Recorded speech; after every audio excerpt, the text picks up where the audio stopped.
నమస్తే. నా విజయానికి ముఖ్య కారణం నా కూటమి నాయకులకు, నా వెంట నడిచిన నా కార్యకర్తలకు, నా కుటుంబ సభ్యులకు ధన్యవాదములు. అలాగే మేము ప్రజల్లోకి క్యాన్వాస్కి వెళ్తూ ఉంటే ప్రజలు చాలా అభిమానంతో మమ్మల్ని చాలా ఆదరాభిమానాలతో ముందుకు నడిపిస్తున్నారు. అందరికీ ధన్యవాదాలు, కృతజ్ఞతలండి. అందరికీ నమస్కారం.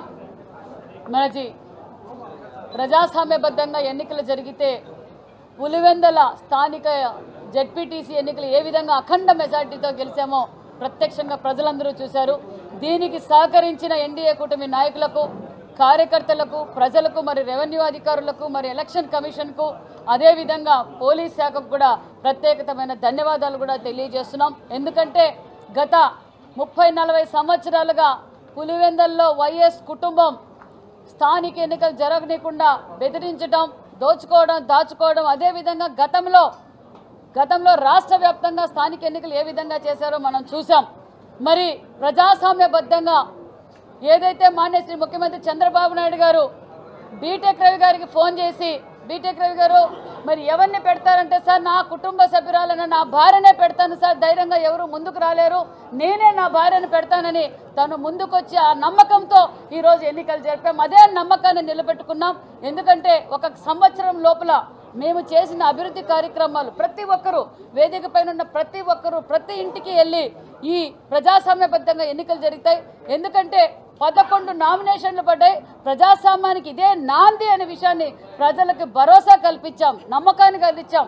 మేము సైతం మీతో పాటు ఉంటాం, మీరు ధైర్యంగా వచ్చి మీ ఓటు హక్కును ఉపయోగించుకోండి ప్రతి ఒక్క ఇంటికాటికి వెళ్ళి మేము చెప్పాం. అదేవిధంగా ప్రజలు కూడా మమ్మల్ని నమ్మారు.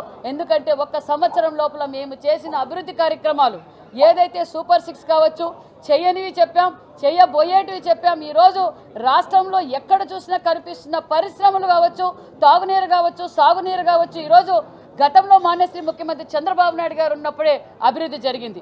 మళ్ళీ ఈరోజు ఒక సంవత్సరం లోపల ఈరోజు రాష్ట్రం ఎన్డీఏ కూటమి ఆధ్వర్యంలో మరి నరేంద్ర మోడీ గారి ఆశీర్వాదంతో ఈరోజు రాష్ట్రం పరుగులు పెడుతుందన్న విషయాన్ని ప్రజలందరికీ తెలుసుకున్నారు. అదేవిధంగా ఇక్కడున్న కూటమి నాయకులు అందరూ కలిసికట్టుగా ఈ విజయాన్ని చంద్రబాబు నాయుడు గారికి గిఫ్ట్ ఇస్తున్నామన్న విషయాన్ని కూడా మీకు తెలియజేస్తున్నాం. ఎందుకంటే జగన్మోహన్ రెడ్డి గారు, అవినాష్ రెడ్డి గారు 11 నామినేషన్లు వేసినప్పుడే వాళ్ళు బైకాట్ చేయొచ్చు. వాస్తవానికైతే మేము ఎన్నికలకు బైకాట్ చేస్తున్నామని చెప్పొచ్చు. కానీ జగన్మోహన్ రెడ్డి గారు 4 రోజుల ముందు నుంచి డ్రామా మొదలు పెట్టారు. అవినాష్ రెడ్డి గారు, మరి జగన్మోహన్ రెడ్డి గారు ఎందుకు బెదిరించే వాళ్ళని బెదిరించారు, బుజ్జగిచ్చే వాళ్ళని బుజ్జగిచ్చారు, డబ్బులు ఇచ్చి కొనే వాళ్ళని కొనాలని చూశారు. కానీ ప్రజాస్వామ్యబద్ధంగా వైఎస్ కుటుంబం వచ్చి, వైఎస్ కుటుంబ సభ్యుడు అవినాష్ రెడ్డి వచ్చి ఓటు అడుగుతుంటే ప్రజలందరూ అబ్బా అవినాష్ రెడ్డి గారు వచ్చి ఓటు అడుగుతున్నారంటే ఖచ్చితంగా ఇది ప్రజాస్వామ్య ప్రభుత్వం, సేవ్ డెమోక్రసీ అని పులివెందుల వీధుల్లో సేవ్ డెమోక్రసీ అని అవినాష్ రెడ్డి గారు మాట్లాడుతుంటే అక్కడ ప్రజలందరూ నవ్వుకున్నారు. ఇప్పుడు అసలు సిసలైన ప్రజాస్వామ్యం అన్న విషయాన్ని, మేము సేవ్ ద డెమోక్రసీ అన్న విషయాన్ని కూడా మీడియా ద్వారా మీకు తెలియజేస్తున్నాం. మరి ఇదే అవినాష్ రెడ్డి గారు మొన్నటి రోజున ఎలక్షన్ పోలింగ్ స్టార్ట్ అయ్యింది, 7 గంటలకు స్టార్ట్ అయ్యింది. ప్రశాంతంగా ఎన్నికలు జరుగుతున్నాయి. ప్రతి ఒక్కరూ వచ్చి, ముఖ్యంగా మహిళలు, యువత ముందుకు వచ్చి, ఎందుకంటే ఈరోజు భావితరాల భవిష్యత్తు బాగుండాలంటే ఎన్డీఏ కూటమికి సహకరించాలన్న ఉద్దేశంతో వాళ్ళు ఓట్లేస్తున్నారు. మరి మీడియా ముందుకొచ్చి మాకు సాయంకాలం వరకు అవినాష్ రెడ్డి గారికి మీడియా ముందుకొచ్చి మేము ఎన్నికలు బైకాట్ చేస్తామని చెప్పలా. సాయంకాలం అర్థమైపోయింది జగన్మోహన్ రెడ్డి గారికి, బెదిరిస్తే బెదరు ప్రజలు ప్రజాస్వామ్యాన్ని కోరుకున్నారు, ప్రజాస్వామ్యబద్ధంగా ఓటేశారు. కాబట్టి మనం మనం డిపాజిట్లు రావని తెలుసుకొని అవినాష్ రెడ్డి గారు మేము బాయ్కాట్ చేస్తున్నామన్నారు. మళ్ళా ఏమడిగారు అవినాష్ రెడ్డి గారు, మేము రీపోలింగ్ కావాలన్నారు.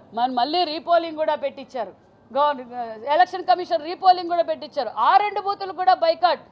జగన్మోహన్ రెడ్డి గారిని, వైసీపీ పార్టీని వాళ్ళు బైకాట్ చేయడం కాదు, ప్రజలే వాళ్ళని బైకాట్ చేశారన్న విషయం మీకు మీడియా ద్వారా తెలియజేస్తున్నాం. ఎందుకంటే గతంలో ఎమ్మెల్సీగా మన బీటెక్ రవి గారు గెలిచారు. అంతేకాకుండా మళ్ళీ ఒక సంవత్సరం నుంచి ఇక్కడ స్థానిక సమస్యల గురించి ఎప్పటికప్పుడు బీటెక్ రవి గారు ప్రజల్లోకి వెళ్ళడం, వాళ్ళ సమస్యలు పరిష్కారం చేయడం, చిన్న చిన్న పనులు కూడా వాళ్ళు ముఖ్యమంత్రిగా ఉన్నప్పుడు పులివెందుల గురించి పట్టించుకోలేదు, పులివెందుల ప్రజల గురించి పట్టించుకోలేదు. ఓడిపోయిన తర్వాత కూడా మరి జగన్మోహన్ రెడ్డి గారు పులివెందుల ఎమ్మెల్యే గారు ఏ రోజు వచ్చి అసెంబ్లీలోకి వచ్చి పులివెందుల సమస్యలు పరిష్కారం చేయలేదు. ఎన్ని బెదిరించినా, ఎంతమందిని భయభ్రాంతులు చేసినా మరి బీటెక్ రవి గారు కుటుంబ సభ్యులు బీటెక్ రవి గారు ఇక్కడ ఉండి రాజకీయం చేశారు. బీటెక్ రవి గారి నమ్మకం ఒక పక్క తెలుగుదేశం పార్టీ ఎన్డీఏ కూటమి ఉంది కాబట్టి ఖచ్చితంగా అభివృద్ధి జరుగుతుందని సంపూర్ణమైన నమ్మకంతో ఈరోజు మాకు భారీ మెజార్టీతో గెలిపించారన్న విషయం కూడా తెలియజేస్తున్నాం.